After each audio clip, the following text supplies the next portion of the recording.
बिस्मिल्लाहिर्रहमानिर्रहीम। आज हम बात करते हैं डायबिटीज़ के अफराद को कौन कौन से टेस्ट करवाने चाहिए। हमने अक्सर प्रैक्टिस में देखा है कि लोग अपने मुख्तलिफ़ अनवा के टेस्ट करवा के हमारे पास आते हैं, जिनमें से कुछ टेस्ट ज़रूरी होते हैं लेकिन कुछ टेस्ट गैर ज़रूरी तौर पे भी कराए जाते हैं। ख़ास पे ये वो अफराद होते हैं जो किसी कंपनी पैनल पे जिनके टेस्ट होने होते हैं, तो वो कंपनी पैनल से वो टेस्ट सारे लिखवा के अपने डॉक्टर से और फिर वो करवाते रहते हैं। इस किस्म के गैर ज़रूरी टेस्टों की वजह से बाज़ औक़ात मरीज़ स्ट्रेस का भी शिकार होते हैं और किसी भी वैल्यू के बोल्ड होने की सूरत में वो यूँ समझ लें कि 24 आवर में वो सो भी नहीं सकते और फिर आके वो डिस्कस करना चाह रहे होते हैं। तो मैं गाइड करना चाहूँगा डायबिटिक अफराद को कि कौन से टेस्ट उनके लिए ज़रूरी हैं और उनमें से उनकी क्या अफादियत है या उनकी क्या इंटरप्रिटेशन है। सबसे पहले हम बात कर लेते हैं हीमोग्लोबिन A1C टेस्ट की। First test is haemoglobin A1C।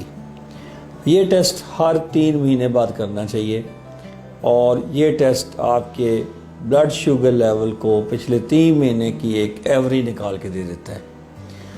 अच्छा, अब जब हम एवरेज की बात करते हैं तो याद रहे कि ये टेस्ट एक तरफ जहाँ उसके फ़ायदे हैं वहाँ पे उसके कुछ मिस इंटरप्रिटेशन भी हैं या उसकी वजह से कुछ मिसाइल भी हैं। फॉर एग्ज़ाम्पल, एक पेशेंट अपनी ब्लड शुगर लेवल अच्छी रखता है, उसकी फास्टिंग लेवल 110 रहते हैं, उसके खाने के 2 घंटे बाद ब्लड शुगर लेवल 160 रहते हैं, तो उसका जो एवरेज हीमोग्लोबिन A1C आएगा वो 7% या 6.5 के करीब आएगा। अब हम ये देखते हैं कि 2 मंथ्स और 15 डेज़ उसने अपने ब्लड शुगर लेवल मेंटेन रखे हैं, लेकिन आखिरी 10 दिनों में घर में आमों की पेटियाँ आने की वजह से उन्होंने बदपरहेज़ी शुरू कर दी और उनके ब्लड शुगर लेवल डिस्टर्ब होने लग गए। अब जो हीमोग्लोबिन A1C होगा वो उनका 9% पे चला जाएगा और पेशेंट के अपने HbA1c रिपोर्ट लेके बैठा 9% की, जबकि पिछले 1 हफ्ते से अब उन्होंने अपना परहेज शुरू कर लिया है और दोबारा ब्लड शुगर लेवल फास्टिंग में भी 120-130 तक आना शुरू हो गए हैं और जो खाना खा के करते हैं तो 160 की बजाय 180 तक आना शुरू हो गए। अगर हम इन लेवल्स को देखें तो फिर ब्लड शुगर लेवल 180 तक जो एवरेज होता है वो HbA1c उसके साथ 8% बनता है। तो जबकि ट्रीटमेंट पॉइंट ऑफ व्यू से अगर हम सिर्फ HbA1c को ट्रीट करें तो कई दफ़ा हम ओवरडोजिंग और कई दफ़ा हम अंडरडोजिंग का शिकार हो सकते हैं। सो HbA1c याद रहे, इस टेस्ट के साथ 3 महीने की और ज़रूर निकालें, लेकिन इसके साथ अपनी ब्लड शुगर मॉनिटरिंग भी करें।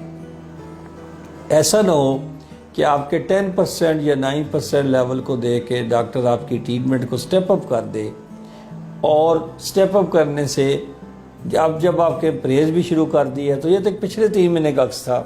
फॉर एग्ज़ाम्पल, आज से आप सारा मीठा छोड़ देते हैं, आप अपनी वॉक 30 मिनट शुरू कर लेते हैं, आप अपनी स्ट्रेस को मैनेज करते हैं, तो अब आपके ब्लड शुगर लेवल वो नहीं रहेंगे जो पहले थे। तो अगर हम ट्रीटमेंट को स्टेप अप कर देते हैं तो देयर आर चांसेस कि आपको लो शुगर अटैक्स हो जाए। सो जब भी आप अपने डॉक्टर को विज़िट करने जाते हैं 3 दिन का ब्लड शुगर रिकॉर्ड भी लाजमन साथ लेके जाएं। उससे आपके करंट सिचुएशन जो आपकी चल रही है ब्लड शुगर की, वो उसका डॉक्टर साहब को आइडिया होगा और वो आपकी ट्रीटमेंट उसके मुताबिक स्टेप अप या स्टेप डाउन करेंगे। जब अक्सर पेशेंट्स को आप क्लिनिक पे देखते हैं और उनसे ये सवाल करता हूँ कि भाई आपकी फास्टिंग शुगर कितनी आ रही है या आप जो घर में किसी खाने के बाद शुगर चेक करते हैं वो कितनी आ रही है, तो बहुत सारे पेशेंट बड़े ही लागर्जी से इस बात का जवाब नहीं देना चाहते। वो कहते ये टेस्ट देख ले, ये सारा मैंने कराया हुआ है। अब वो टेस्ट के बारे में जैसे बता दिया कि haemoglobin A1C some time misleading भी हो सकता है। फिर कुछ और सिचुएशंस हैं, लाइक प्रेगनेंसी है, लाइक ये क्रॉनिक किडनी डिजीज़ है, इन सारी लाइक थैलेसीमिया के पेशेंट्स हैं या हीमोग्लोबिन की वजह से कई सारी बीमारियाँ होती हैं हीमोग्लोबिन की, हीमोग्लोबिन एस है या हीमोग्लोबिन की ट्रेट है थैलेसीमिया का, उन सिचुएशंस में या एरिथ्रोपोटिन पेशेंट ले रहा किसी वजह से, तो ऐसी सिचुएशन में आपका जो रेड ब्लड सेल्स का टर्नओवर है वो डिफरेंट होता है। तो हीमोग्लोबिन A1C पार्ट तो टोटल हीमोग्लोबिन का ही है ना। तो अगर आपका टोटल हीमोग्लोबिन स्टेबल नहीं है, किसी वजह से हीमोग्लोबिन में चेंजेस बड़ी फ्रीक्वेंटली आ रही हैं या वो कम है हीमोग्लोबिन, तो उस सिचुएशन में भी आपका जो हीमोग्लोबिन A1C है वो मिसलीडिंग होगा, वो सही इंटरप्रिटेशन नहीं देगा आपकी डायबिटीज़ के ग्लाइसीमिक टारगेट्स के बारे में। सो ये उसकी कुछ प्रिकॉशंस के साथ ये एक अच्छा टेस्ट है। डायग्नोसिस में भी इसको यूज़ कर सकते हैं। इसका HbA1c जिस पर्सन का 6.5 से ऊपर हो हम उसको डायबिटिक कहते हैं, जिनका 5.7 से कम हो उनको हम नॉन डायबिटिक कहते हैं, और जो 5.7 से 6.4 वाले लोग हैं इनको हम प्री डायबिटिक कहते हैं। और प्री डायबिटिक ऐसा सब ग्रुप है ग्लूकोज इंटॉलरेंस का कि जिनको अपनी डाइट और लाइफस्टाइल पे तवज्जो देनी चाहिए, वो अपनी डायबिटीज़ को रिवर्स कर सकते हैं। एक टेस्ट होता है उसको हम कहते हैं फास्टिंग लिपिड प्रोफाइल। ये खाली पेट होना चाहिए, सिर्फ कोलेस्ट्रॉल का टेस्ट नहीं करवाना चाहिए, पूरी लिपिड प्रोफाइल का पैनल करवाना चाहिए। फास्टिंग लिपिड प्रोफाइल आपको LDL के बारे में, जो लो डेंसिटी लिपोप्रोटीन है उनके बारे में आइडिया देगा, जो बुरा कोलेस्ट्रॉल है। एक जो अच्छा कोलेस्ट्रॉल है HDL कोलेस्ट्रॉल, उसके बारे में आइडिया देगा, और ये आपको ट्राइग्लिसराइड्स के बारे में आइडिया देगा। ट्राइग्लिसराइड्स और LDL को हम बुरे वाले कोलेस्ट्रॉल कह सकते हैं और HDL को हम अच्छे वाला कोलेस्ट्रॉल कहते हैं। जो आपका HDL है वो बेहतर से बेहतर होना चाहिए 40 और 50 के दरमियान।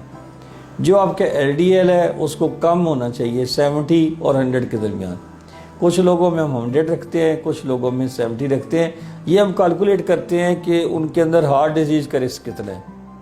अच्छा, एक बहुत कंसर्न जो टेस्ट है वो ट्राइग्लिसराइड है इसमें से, और इसके बारे में मिसअंडरस्टैंडिंग भी बहुत है।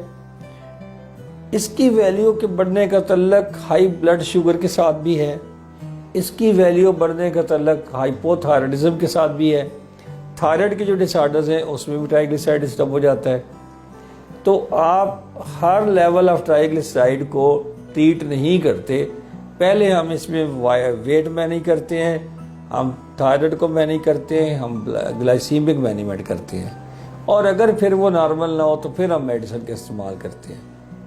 तो अभी तक कोई ऐसा कट ऑफ नहीं है कि इस पे हर सूरत ही ट्राइग्लिसराइड को ट्रीट करना है। लेकिन यूजली जो 800 से अबव ट्राइग्लिसराइड वाले पेशेंट होते हैं वो उनके अंदर हमें उनको ट्रीट करना चाहिए, क्योंकि उनके अंदर पैंक्रियाटाइटिस का रिस्क बढ़ जाता है, यानी उनके अंदर पैंक्रियाज की स्वेलिंग का जो रिस्क है वो बढ़ जाता है।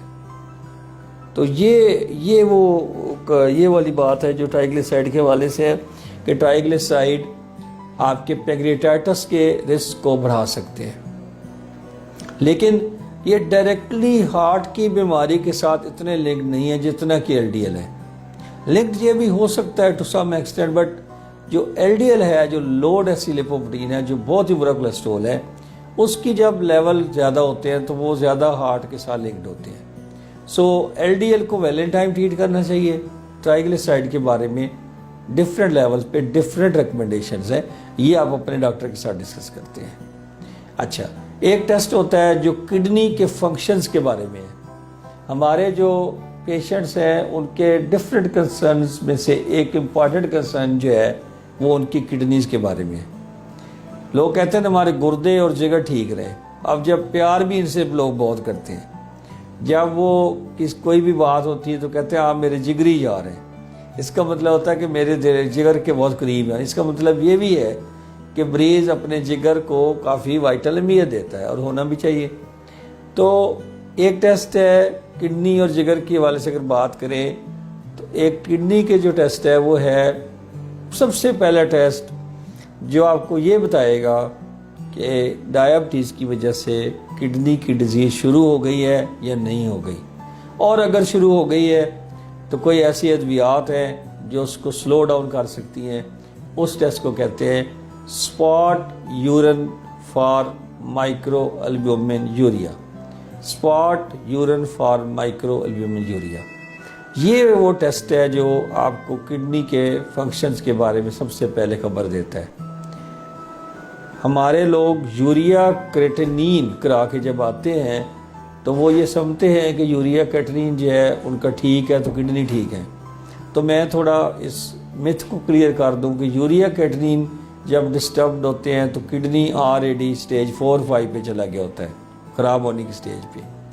लेकिन जो माइक्रोएल्ब्यूमिन यूरिया है वो शुरू की स्टेजेस में आ जाता है, जहाँ पे हम उसको रिवर्स कर सकते हैं, फंक्शंस को बेहतर कर सकते हैं। सो अपने 6 मंथ्स पे, एवरी 6 मंथ्स आप अपना स्पॉट यूरिन फॉर माइक्रोएल्ब्यूमिन यूरिया करवाएं। लिपिड प्रोफाइल को भी बार बार कराने की ज़रूरत नहीं है, अपने डॉक्टर की रिकमेंडेशन लें, अदरवाइज़ आपको 3 to 6 मंथली 6 मंथली कराने चाहिए। और फिर आ जाते हैं, एक टेस्ट है यूरिया क्रेटिनिन का, वो भी आपका एक दफ़ा हो जाना चाहिए, इसके साथ 6 मंथली हो जाए। एक इम्पॉर्टेंट टेस्ट है डायलेटेड फंडस एग्जामिनेशन, यानी आपका आइज़ का मुआयना। इसके लिए आपको फंडोस्कोपी इस टेस्ट का नाम है। आपने किसी आई स्पेशलिस्ट के पास जाना है, अपनी आइज़ के अंदर डायबिटीज़ के इफ़ेक्ट्स देखने हैं, तो वो डॉक्टर साहब को रिपोर्ट दे देंगे कि no diabetic effect on eyes retina या डायबिटिक इफ़ेक्ट है, तो ये उसके मुताबिक फिर पेशेंट अपनी ट्रीटमेंट स्टार्ट करेगा। साल में एक दफ़ा आँखों का मुआयना ज़रूर करवाएं। तो ये कुछ ऐसे इम्पॉर्टेंट टेस्ट है। फिर इसी तरह से एक इम्पॉर्टेंट टेस्ट होता है कि आप अपने, टेस्ट तो नहीं कह सकते उसको, क्लिनिकल एग्जामिनेशन कह सकते हैं, कि आप अपने पाँव का मुआयना ज़रूर करवाएं, उसमें पल्सेस चेक करवाएं, उसमें सेंसेशन चेक करवाएं और उसकी अपनी तैयारी करके जाएं डॉक्टर के पास। उस दिन आप प्रिपेयर होके जाएं कि मैंने अपने पाँव का मुआयना भी कराना है। और अपने पाँव के मुआयने में पल्सेस, सेंसेशन और वहाँ पे कोई क्रैक या कोई फीचर्स हैं उनके बारे में डिस्कस करें। ये सारा, एक होता है ट्यूनिंग फोर्क टेस्ट करते हैं हम पाँव के ऊपर, उसके साथ वाइब्रेशन की टेस्टिंग होती है।